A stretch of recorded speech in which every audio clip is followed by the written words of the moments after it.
doesn't stretch a letter enough, the other child will correct him, not looking into the mushaf. It's not convincing. Through memory. But it's not convincing. Now, the point here is this. Now the onus is upon you to show me the mechanism of how that happens. I'm going to explain to you the problems with oral tradition over long periods of time, given that they go from different cultures to different areas where different languages are spoken, and that you will lose information or you will gain information. Has that happened? I believe it has, yeah. Can you demonstrate? Can you show me the evidence? I can show you in the earliest manuscripts. No, can you show me? No. So you don't like manuscripts? No. Can you show me the evidence of that happening today, where you have different Qur'ans being recited all over the world? Does not conform to many of your earliest manuscripts. Can you answer the question? Can you show me evidence? If you talked about the biblical text, and I'm not talking about the biblical text. Yeah, but I'm saying you would never accept it. No, of course. You would never accept I would accept it if they could demonstrate to me. What, an oral tradition? If they could demonstrate, yes, absolutely. If they could demonstrate to me that we have an oral tradition. And you wouldn't say things like, Chinese whispers. Let me finish. If they could demonstrate to me that we have an oral tradition, this is the James. This was the actual Matthew, Mark, Luke, and John. This is their oral tradition, okay? And we have lineages coming out from these scholars, right? Who taught hundreds, thousands, and now millions of people. And guess what?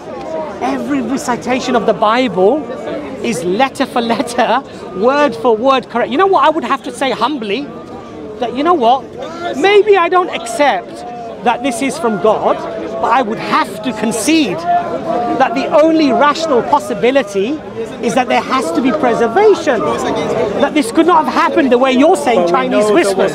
We know there wasn't preservation in your written materials, your earliest written materials. Not material. Okay, so who is saying, according to our written material, the Quran is not preserved? Daniel Brubaker. Daniel Brubaker. Yeah, he's a contemporary scholar to Yasser Khalid. Daniel Brubaker is what? Sorry? He's a contemporary Arabic Quran expert who studies the earliest manuscripts, and he has said that there are differences between the earliest manuscripts and the standardized 1924. Which work of Daniel Brubaker are you referring to? Well, particularly his book. He wrote a book that was like a popular.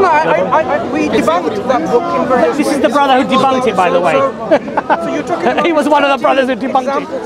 Yeah. And what does the examples demonstrate? Demonstrate differences between the standardized Hafs Quran and the earliest manuscripts you have.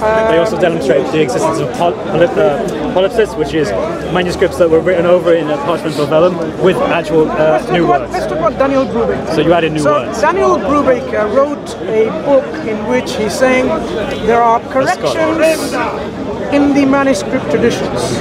Yep. Did he, let me ask you this question, because I'm sure you have read his book, you've understood his book, you've understood his methodology, and then you've verified that it's a robust methodology, so conclusions are correct. Mainstream scholars.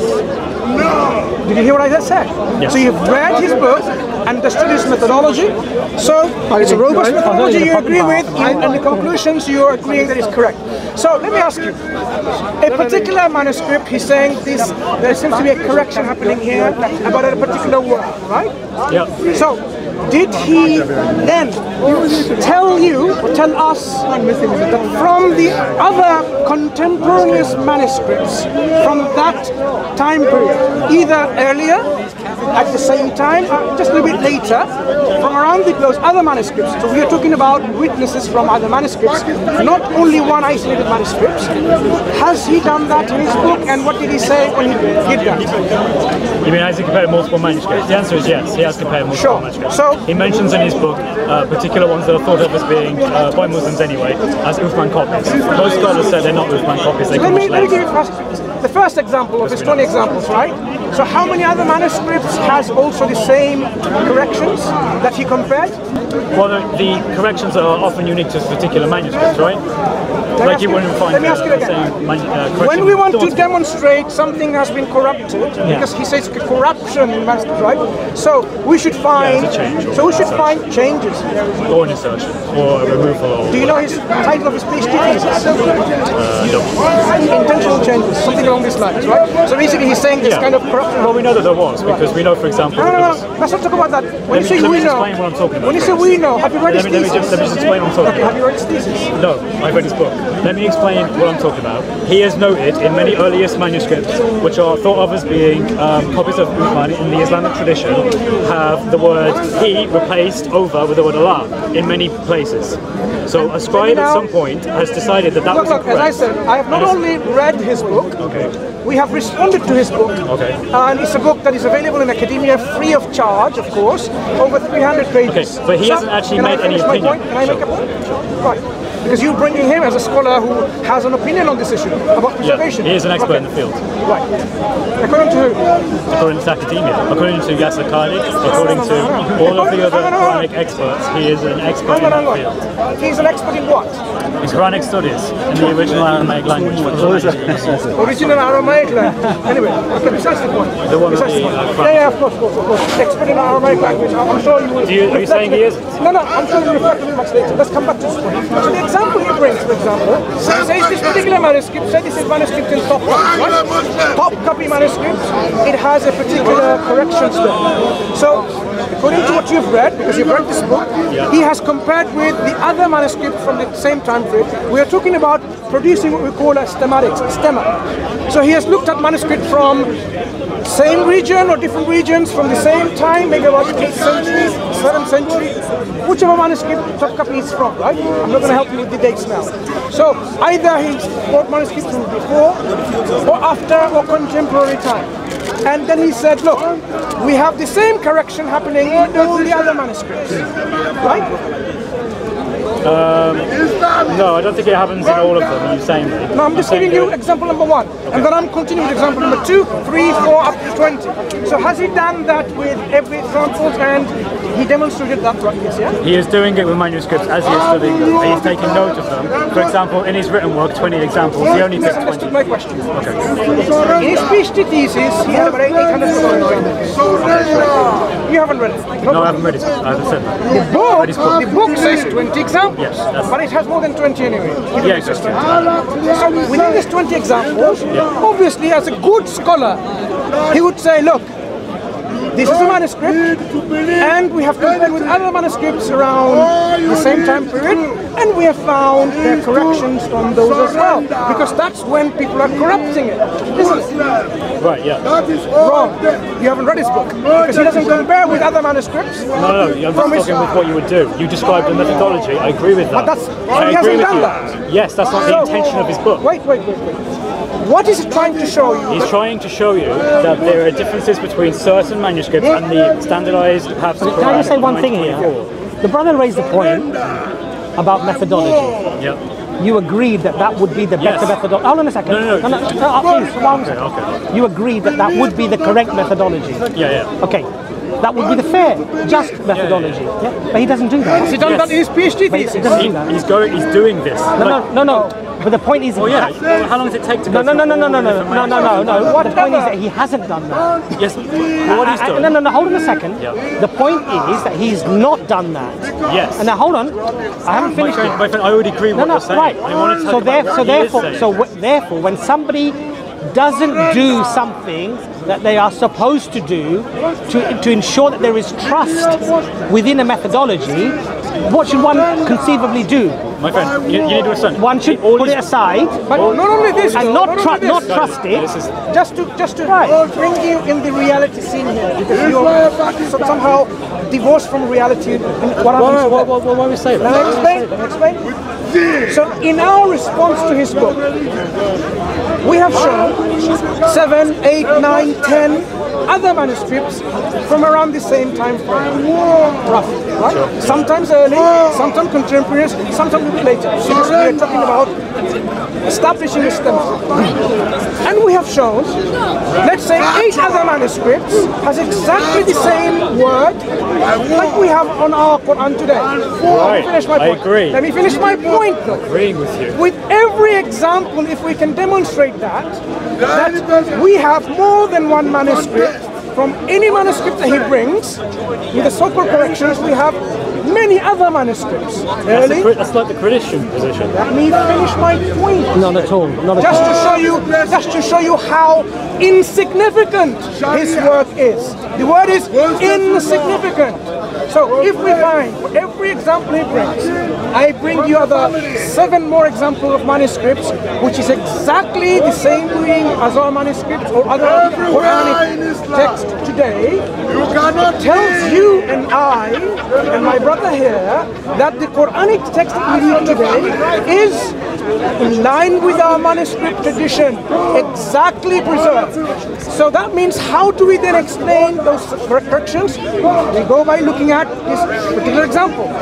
Has this correction been made by the scribe by a mistake, a lapse of memory in writing? So you can see, for example, he writes at the end of a line and it comes to an alif. And then when it comes again to the next line, he repeats that alif again. Now, that is something he realized he didn't do. So this is a mistake that you'll find common in all manuscript editions, including biblical manuscripts. Yes, absolutely. Right. So these corrections do not point to Qur'an's not being preserved. When we have other manuscripts with the same text of the Quran today, that points to Quranic preservation of our text. Do you agree? No. Because your view of preservation, your version of preservation is not the same as the Christian version. We're not talking about Christian preservation. I know, but that's what I'm saying. What you described is basically a really good Christian argument. Not at all. But it does not apply to the Quran whatsoever. Not at all. They say that the Quran has been perfectly preserved. Well, we know that's not true. We can go to the earliest manuscripts and see variants in it. Like what? The ones that Daniel Brubaker has... Which one? Give an example. Okay, so in one of the manuscripts, I can't remember which one, I can find out if we need to, but there was repeated attempts to change the word he in many verses to the word Allah. It was written over in many of these manuscripts. You know what? You should rather, instead of relying on this particular one individual, why don't But that's a contemporary of scholarship. He is in the same bracket as Yasser Qadi. No. Who said that? Bro, they work together. They don't work together. They write together. They don't write They are contemporaries. They don't work together. They don't write together. Yasser Qadi is not a Quranic scholar. Neither is Daniel Brubaker. Daniel Brubaker did his PhD thesis on... He literally, that's his job. Listen. Daniel Brubaker done a PhD. Yes. And that makes him a He works scholar? for a university. That makes him a scholar. Okay, hold Yeah. on. Okay, hold on a second. What? His name's Doctor. Okay. Oh, he's a my doctor. God. So you're saying doctors aren't scholars? So that makes him an expert. So Yes. I gave him the comment made by Do you know about Dr. Tayyara Abdullah? No. or Angela Newith, as I mentioned. Do you know about or you write that Deroche? No. Angela Newith? If you don't know about Deroche and you think he's a scholar of the Quran, then you must be someone who is in evangelical Christianity. Is that right? All I know is that Daniel That's what they do. Daniel Brubaker is Can he someone speak, who's... can he speak Arabic? Can he?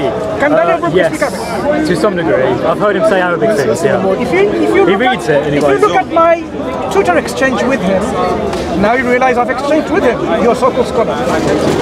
He makes so many basic mistakes in simple Arabic grammar that a child won't do, which I highlighted to him in his PhD thesis. Okay. People make mistakes. And in his book.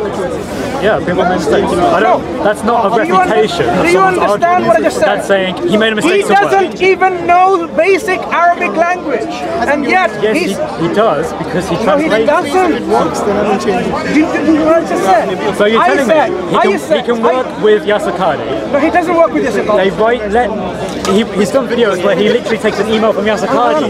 Yasser What? Qadi peer-reviewed his work. Which work did he do in collaboration with Yasser Qadi? Not in collaboration. I'm saying they both work at universities. Yes. That makes them working together. I think what you're they're peers. I think what you're quoting is completely wrong. I'll tell you why. Which part? Yasser Qadi made a video against Brubaker. Yes. Yes. Hold on a second.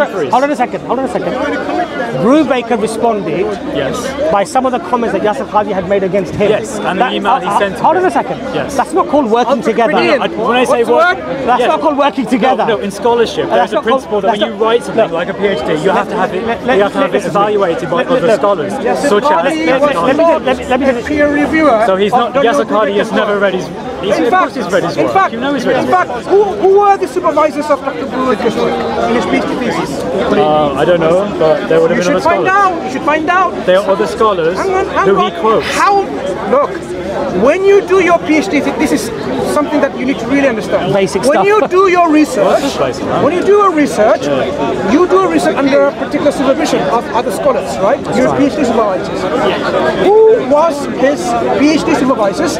How much role and involvement did they have? He did it under Rice University. Okay. Right? Yeah. Okay. So I really ask you, go and read his PhD thesis, read about the proficiency and expertise of his supervisors and how much they were involved in his work. Right? That's his PhD thesis. So why is he making simple grammatical mistake? Like, for example, you'd say Inna Allah ala kulli shay'in qadir. You're not going to say Inna Allahu. Even a child who's just beginning to speak Arabic, they're not going to say Inna Allahu. Do you know why? Because after what comes after the word inna, particle inna, it has to come from this form called mansoob. Inna Allah, and the sign of fatha and so on. A scholar, an expert, would not make such a mistake, in which he does, and which is being pointed to. People make mistakes. No, people don't make mistakes in simple Arabic grammar. It's just too much. Well, that's not his native language, right? He had to learn it. So if he doesn't know simple Arabic language, how is he going to be able to read what it says in a very old Arabic script? Mate, I'm English, and I make mistakes when I write English. Let me explain something to you. Understand something? The language he doesn't know. So how is he going to read what He it says? does know it because he translates. Let me explain Just one moment, brother. And then for example, he talked about a particular example of how this particular word is. I actually made a response, a video response about issues of Hamza and how it sits in the kursi. Okay, something very basic. Please watch that on Dawah.channel. Yeah?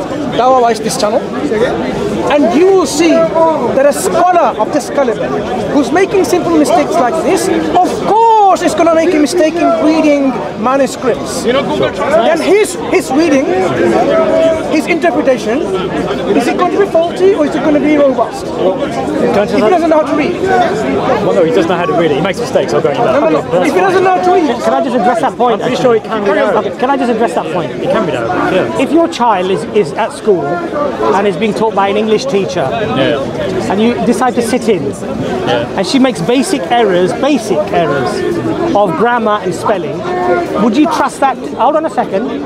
Would you trust that teacher to teach your child? Okay. It depends on why they're doing it. If they're making errors because they're having a bad day, sure, they're having a bad day. But if they literally don't know, then that's a problem. So that's a problem, I do believe he does know because it's his job. Would you trust that teacher to teach your child?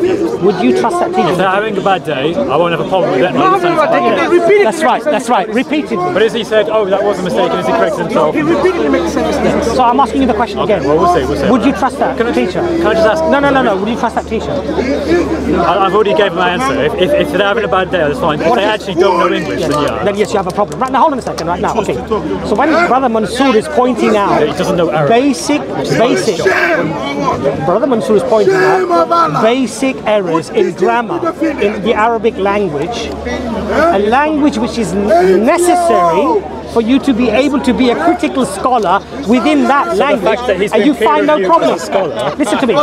Do you understand how peer review works? Yes. How does it work? In universities.